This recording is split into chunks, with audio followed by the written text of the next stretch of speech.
कभी सोचा है कि आज हम जिन अधिकारों को, जिन आज़ादियों को इतनी आसानी से ले लेते हैं, उनकी जड़ें 200 साल से भी ज्यादा पुरानी एक हिंसक क्रांति में हो सकती हैं? आज हम उसी फ्रांसीसी क्रांति की कहानी को समझने वाले हैं। एक ऐसी घटना जिसने न सिर्फ फ्रांस बल्कि सच में पूरी दुनिया को हमेशा हमेशा के लिए बदल कर रख दिया। तो चलिए शुरू करते हैं। तो चलिए सीधे चलते हैं उस दिन पर। तारीख थी 14 जुलाई 1789। जगह पेरिस। और सुबह से ही माहौल में एक अजीब सा तनाव था। शहर में ना एक तरह का डर फैला हुआ था हवा में। ये महसूस हो रहा था कि कुछ बहुत बड़ा होने वाला है। और फिर वो चिंगारी भड़की जिसकी हम बात कर रहे थे। एक अफवाह, और ये अफवाह जानते हैं, जंगल की आग की तरह फैल गई। खबर ये थी कि राजा ने सेना को हुक्म दे दिया है नागरिकों पर गोली चलाने का। अब सोचिए, ये सुनकर लोगों के दिलों में डर और गुस्सा एक साथ उबलने लगा होगा। और इस खबर का असर ये हुआ कि करीब करीब 7,000, जी हाँ 7,000 मर्द और औरतें शहर के टाउन हॉल के सामने जमा हो गए। उनके मन में बस एक ही बात थी कि अगर मरना ही है तो ऐसे नहीं मरेंगे, लड़कर मरेंगे। और वहीं पर उन्होंने फैसला किया कि वो अपनी खुद की एक सेना बनाएंगे, एक जनसेना। अब देखिए, सेना तो बन गई, पर उसे चाहिए थे हथियार। और हथियारों की तलाश में ये हजारों लोगों की भीड़ चल पड़ी पेरिस के मशहूर बास्तील किले की तरफ। अब ये बास्तील, ये सिर्फ कोई किला या जेल नहीं था। नहीं, ये राजा की तानाशाही, उसके जुल्म का सबसे बड़ा सिंबल था, प्रतीक था। और फिर जो हुआ वो इतिहास बन गया।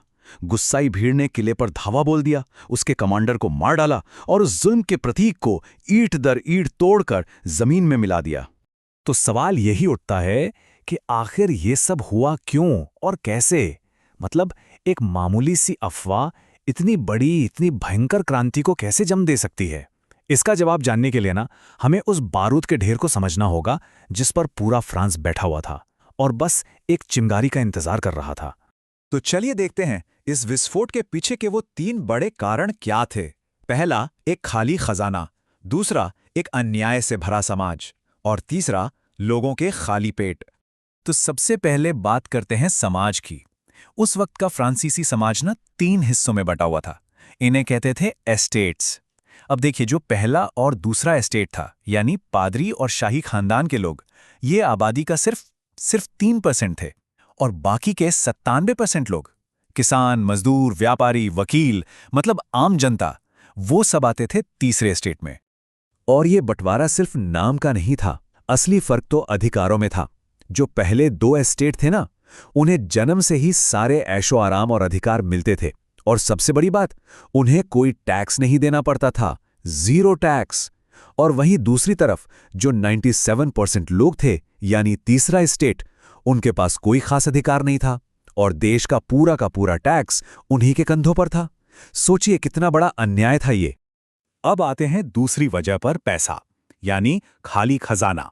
सालों से चल रहे युद्ध, राजा रानी के बेहिसाब खर्चे और तो और अमेरिका की क्रांति में मदद करने की वजह से फ्रांस पर 10 अरब लिवरे से भी ज्यादा का कर्ज चढ़ गया था। लिवरे उस वक्त की करेंसी होती थी। अब यह रकम इतनी ज्यादा थी कि सरकार बिल्कुल कंगाल होने की कगार पर थी। और जो कर्ज देने वाले थे वो 10% का भारी भरकम ब्याज मांग रहे थे। और तीसरी वजह वो थी जो आम इंसान को हर रोज, हर पल चुभ रही थी, भूख।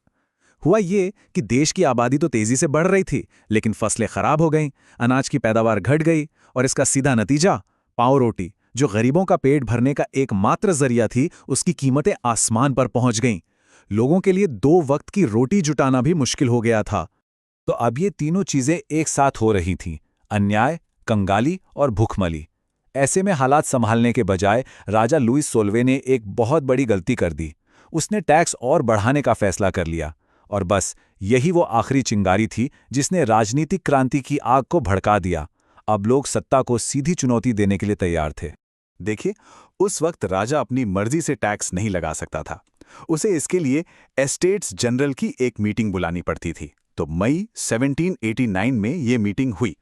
लेकिन इस बार तीसरे एस्टेट ने एक नई मांग रख दी। उन्होंने कहा कि वोटिंग एस्टेट के हिसाब से नहीं, बल्कि हर एक सदस्य के हिसाब से होनी चाहिए, यानी 1 पर्सन 1 वोट। राजा ने साफ इनकार कर दिया और तीसरे एस्टेट के लोगों को बाहर का रास्ता दिखा दिया। पर वो लोग रुके नहीं। वो पास के ही एक टेनिस कोर्ट में इकट्ठा हुए और खुद को ही देश की नेशनल असेंबली घोषित कर दिया। और वहां उन्होंने कसम खाई कि जब तक फ्रांस का नया संविधान नहीं बन जाता वो हटेंगे नहीं। और इसके बाद तो जैसे घटनाओं की झड़ी लग गई। सब कुछ बहुत तेजी से हुआ। 14 जुलाई को बास्तीला किला गिरा, फिर 4 अगस्त को नेशनल असेंबली ने एक झटके में सदियों पुरानी सामंती व्यवस्था ही खत्म कर दी। 26 अगस्त को आया ऐतिहासिक पुरुष एवं नागरिक अधिकारों का घोषणा पत्र।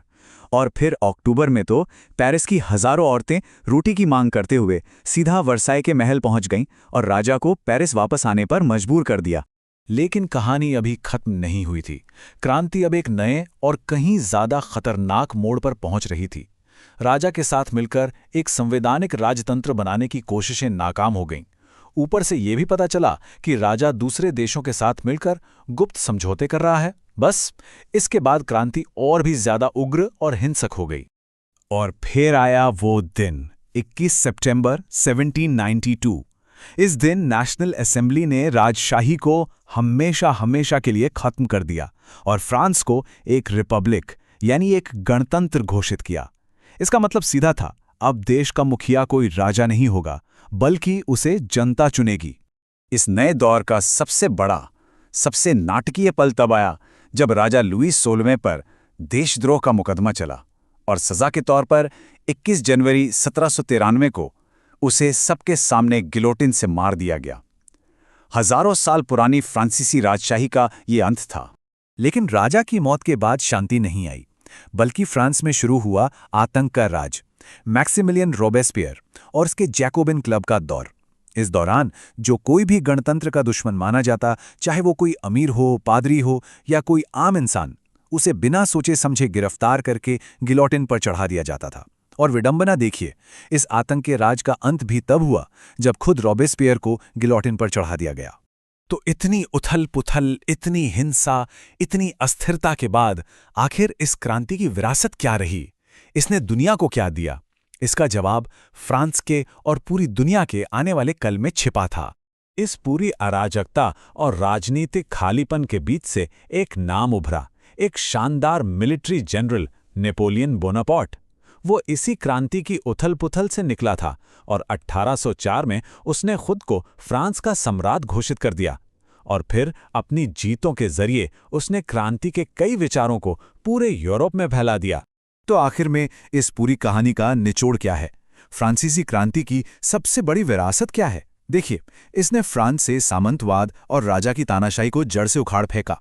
इसने आज के मॉडर्न देश की नींव रखी। लेकिन इसकी सबसे बड़ी, सबसे कीमती विरासत थे इसके विचार, लिबर्टी, इक्वालिटी और डेमोक्रेटिक राइट्स, यानी स्वतंत्रता, समानता और लोकतांत्रिक अधिकार। और इन विचारों ने सिर्फ यूरोप को ही नहीं बल्कि दुनिया भर के उपनिवेशवाद विरोधी आंदोलनों को प्रेरणा दी।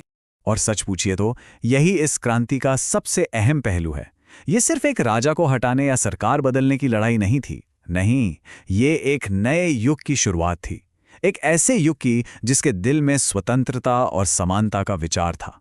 एक ऐसा आइडिया जो आज भी दुनिया भर के समाजों को रास्ता दिखाता है और हम सबको ये सोचने पर मजबूर करता है कि इन महान विचारों को जिंदा रखने के लिए आज हम क्या करने को तैयार हैं।